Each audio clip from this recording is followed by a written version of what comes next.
She is today Canada's leading criminal lawyer. In fact, she's probably Canada's most famous lawyer.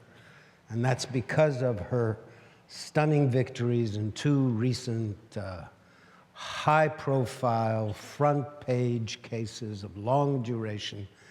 And that is her defense of Vice Admiral Mark Norman, recently acquitted, and her defense of Gian Ghomeshi. I could go on about her background, but if you check out page 25, you'll see her biography, and we've been waiting long enough to hear from Marie Henein.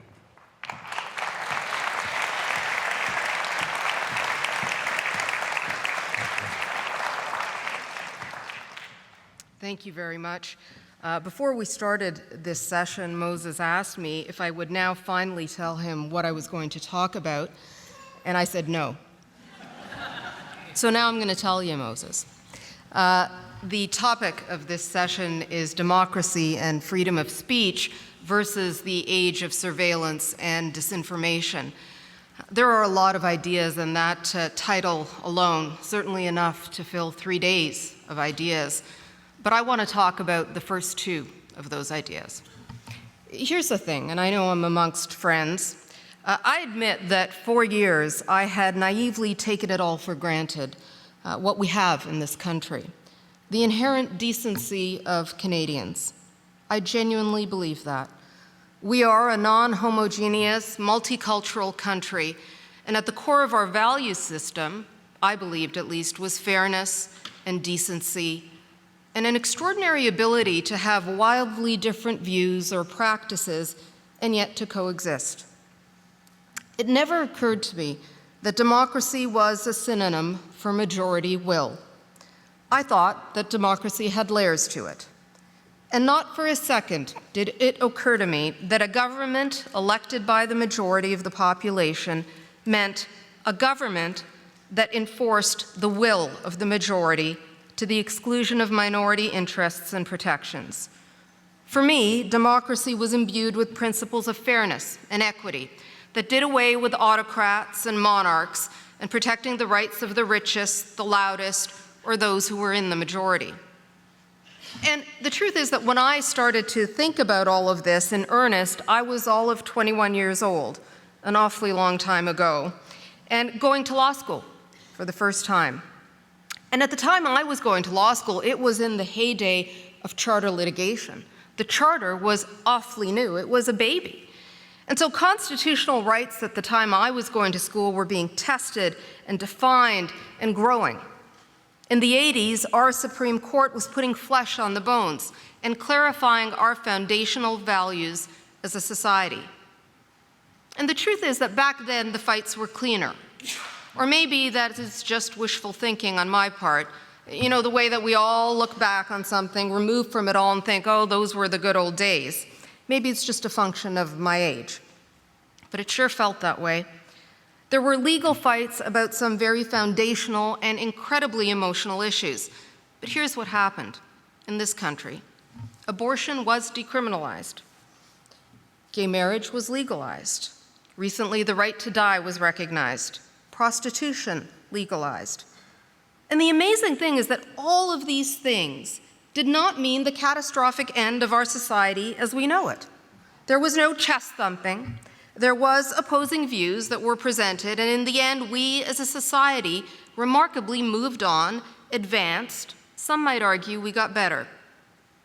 And the cool thing is that people, even though there was gay marriage, still got to get married. They could go to church. They could choose not to have abortions.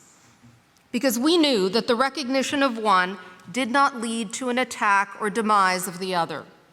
No one was under attack. No one's value systems or beliefs were under attack. All that was happening was that we were recognizing the right that not everyone needs to live the same way. But what happened to that? That fundamental democratic dialogue, the inherent decency of it, the inherent politeness of Canadian dialogue? Well, overnight it seemed to disappear as people become more strident. Now look, not all of the credit goes to Trump. Truly, he is just a symptom of the disease. We really need to get to the cause of the disease, the cause of our divisiveness, to figure out a cure. And I'm not sure that switching out political players does anything to cut out the disease. So here's the three things that I noticed happen.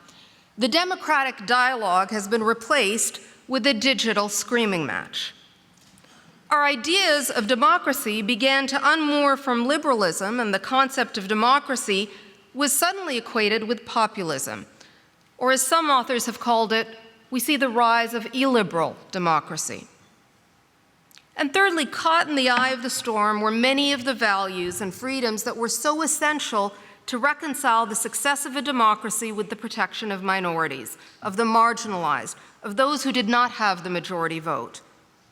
And I think all three of those ideas are interconnected. The democratic dialogue, how do we talk to each other now in a democracy? Well, effective democratic dialogue requires mutual attention and sufficient factual information to make the requisite decision. As one academic posed the question, what do we do when we haven't got sufficient knowledge on a given topic but are still forced to make decisions on it? And currently, in this climate, we are rarely given information to have a meaningful dialogue. And that is because decision-making now must occur before the next tweet. Time is a commodity, and this means that the time that is required to make evidence-based decision-making is lost. Think a little bit of the context that I work in, the justice system. Get tough on crime policies have spanned the political spectrum, Democrats, liberals, Republicans, conservatives. In fact, the Democrats are responsible for the largest crime bill in United States history. Get tough on crime policies are a go-to move, and even more so in this rapid-fire environment where tweets have replaced this meaningful dialogue. So the public is falsely told all sorts of complex social problems. No problem. We can solve them at the courthouse door. This is not true. It is a lie you are being told. Evidence has long established that tough on crime policies do not work. Increased incarceration and longer sentences, less rights for the accused, do not make us better or safer. The real solutions are social and economic, not criminal. And yet, if there is a crime that has garnered national attention, I promise you there will be a law sure to follow it. There is no pause to discuss the problem that we want to solve or even the most effective way of solving it. That is because there is no time to dialogue. And so decisions are made without evidence. It becomes a screaming match on morality, on posturing, on anything but the facts. Think of this. In 1930, only 8 out of 22 countries that could be classified as democracies had judicial review. Now, 22 of them do. 38% of countries guaranteed the power of judicial review to a constitutional court in 1951. By 2011, in democratic countries, 83% grant that constitutional review power to judges. And the importance of an independent jury is that in moments of crisis, judges are insulated from the popular and populist will and can protect vulnerable minorities and power grabs by would-be autocrats. This is why when a politician, and who knows who I'm talking about here in Ontario, disagreeing with a court's decision roars, "I am elected and the judge isn't," or when other politicians, even more concerning, across this country jump on that bandwagon decrying activist judges, we should not only all be concerned, we should really be aware of what the real play here is: delegitimizing the legal system and consolidation of power. That's what it's about. All under the guise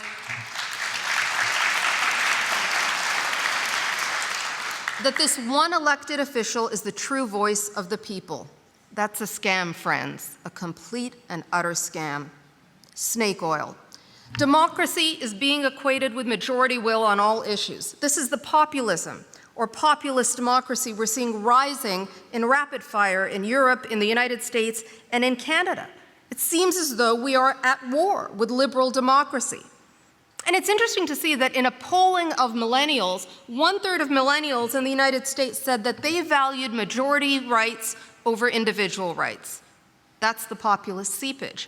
Seepage that has been going into the left and right. Do not be mistaken or fooled. The idea that we have now of taking offense as our go-to move, that the will of the majority is the only thing that matters, that safe spaces are equated with not hearing opposing or even offensive ideas. It's as though everyone believes we have rights. It's just that some should be more than others. It's Orwellian. The current successes of authoritarian populism turn on a careful manipulation of fear, appealing to those members of the community who see their power eroding or who seek some sort of explanation for their suffering. Populism offers an answer to those who are feeling threatened or feel they're being treated unfairly in our society or feeling that they're not getting their due or not being heard. And so what this group sees is a minority, and they're clamoring for individual rights, threatening to erode everything that they hold dear. And if only the majority will was enforced, they think, then everything would be so much better. But that is fear. And when you are afraid, you look for someone to blame. When you are afraid that you are struggling because the economy is not doing well, or government policies are impacting you negatively, or the economy has changed and you've been replaced by a computer, no politician wants to tell you that, because if they do, they will have to provide a solution, which is awfully hard. So it's easier to pick a boogeyman to blame. Build a wall, an immigrant. That is how the language of fear finds its way into the democratic conversation.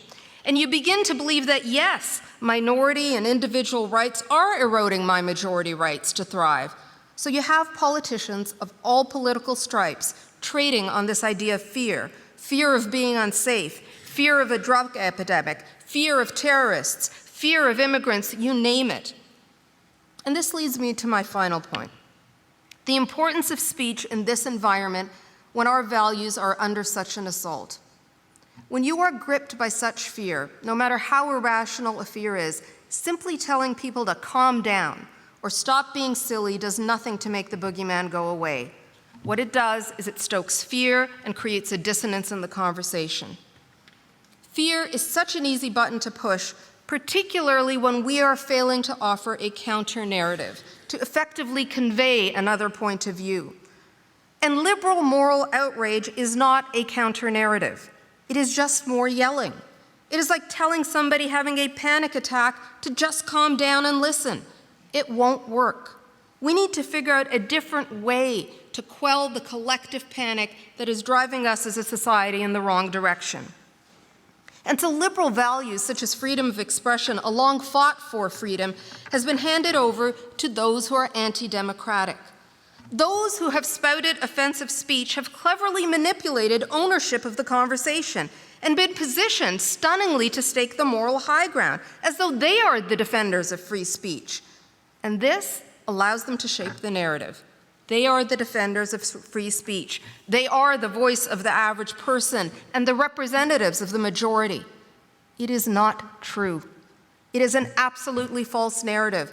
But liberal thinkers have ceded this strategic ground. You have been outplayed.